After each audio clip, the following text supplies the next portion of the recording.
İsə diqqətlə qulaq asın, yer üzündə başqa bir xilaskar yoxdur.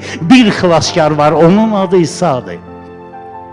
Kainata heç kim xilaskar gəlməyib. Heç bir peyğəmbər deməyib ki, mən xilaskaram. Və heç bir peyğəmbər deməyib ki, Allaha yol, həqiqət və həyat mənəm. Bunu deyən İsa'dır. Və heç bir peyğəmbər deməyib ki, kim oğlu rədd etsə, yəni İsa'nı, Allahın oğlu, İsa Məsihi, ruhda oğlun, fiziki yox, düz başa düşün.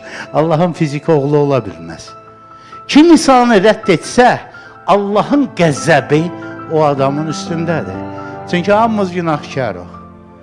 Kim oğlu qəbul edirsə, avtomatik olaraq sənin cəzaya görə Allah səni qəzəbindən cəzalandırmalıydı. O İsa'ya keçib və Allah onu döyüb, vurub, çarmıxa çəkib, bütün sənin günahlarına görə o əzab, əziyyət çəkib, ölüb və dirilib.